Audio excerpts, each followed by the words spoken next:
PM Modi ने तोड़ी देश की दशकों पुरानी परंपरा। क्या मुस्लिम विरोधी है मोदी सरकार? मोदी के 72 मंत्रियों में एक भी मुस्लिम नेता को नहीं मिली जगह।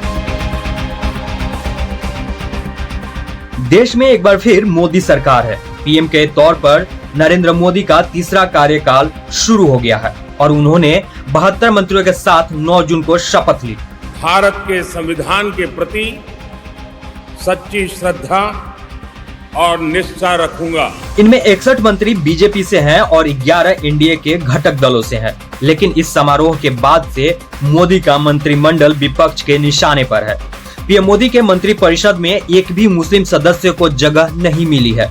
गौर करने वाली बात यह है कि 18वीं लोकसभा के लिए हुए चुनाव में भाजपा से किसी मुस्लिम सदस्य को जीत भी नहीं मिली। लेकिन सरकार में गठबंधन सहयोगियों की ओर से भी किसी मुस्लिम नेता का मंत्रिमंडल में शामिल करने का प्रस्ताव नहीं आया। आपको बता दें कि आजादी के बाद यह पहला मौका है जब भारत सरकार में कोई भी मुस्लिम मंत्री नहीं है। हालांकि सत्तारूढ़ गठबंधन के 293 सांसदों में एक भी सिख या ईसाई सांसद नहीं है जिसने इस बार का लोकसभा चुनाव जीता हो। लेकिन मोदी सरकार ने अपनी मंत्रिपरिषद में एक ईसाई मंत्री और 2 सिख मंत्रियों को जगह दी है। साल 2014 के बाद से एनडीए के मंत्रियों की यह सबसे बड़ी संख्या है। साल 2014 में कुल 46 मंत्रियों को शपथ दिलाई गई थी।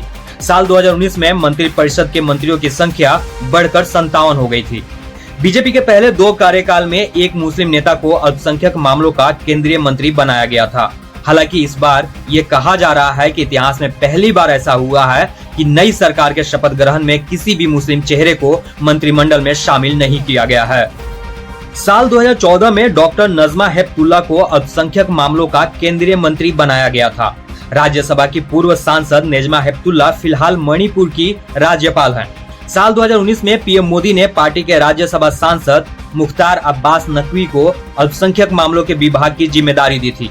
हालांकि 3 साल बाद 2022 में उन्होंने अपने पद से इस्तीफा दे दिया था। उनके बाद स्मृति ईरानी को अल्पसंख्यक मामलों के विभाग का अतिरिक्त कार्यभार सौंपा गया था। वहीं इस बार देश के दशकों पुरानी परंपरा टूट गई है। इस बार किसी मुस्लिम को अल्पसंख्यक मामलों का मंत्री नहीं बनाया गया है। मोदी सरकार ने किरेन रिजिजू को अल्पसंख्यक मामलों के विभाग का मंत्री बनाया है। किरेन रिजिजू बौद्ध धर्म से आते हैं। वहीं उनके साथ जॉर्ज कुरियन को उनके विभाग में जूनियर मंत्री के तौर पर राज्य मंत्री की जिम्मेदारी दी गई है, जो एक ईसाई हैं। इस लिहाज से देखें तो साल 2024 के चुनाव से काफी पहले 2022 से ही बीजेपी सरकार में कोई मुस्लिम मंत्री नहीं है और न ही संसद के किसी सदन में कोई मुस्लिम सांसद है। देश भर की अलग अलग विधानसभाओं में बीजेपी के पास 1000 से अधिक विधायक हैं, लेकिन उसमें केवल एक मुस्लिम एमएलए है। साल 2011 की जनगणना के अनुसार देश की आबादी में मुसलमानों की संख्या 17.22 करोड़ है और वे कुल जनसंख्या में उनकी भागीदारी 14.2% है।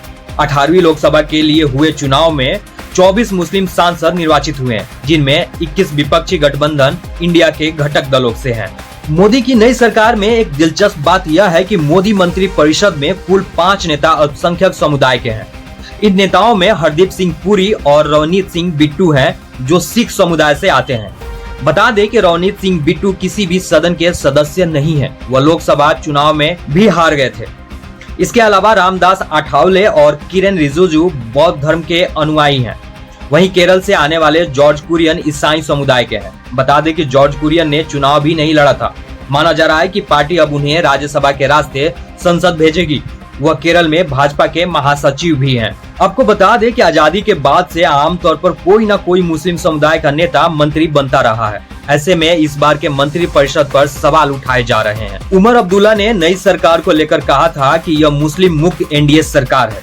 नई सरकार को लेकर अब भाजपा और पीएम मोदी पर मुस्लिम विरोधी होने का आरोप लग रहा है।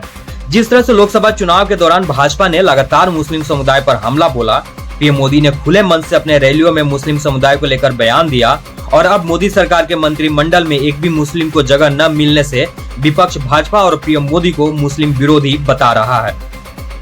बहरहाल इस खबर पर आपकी क्या राय है, हमें कमेंट कर जरूर बताएं।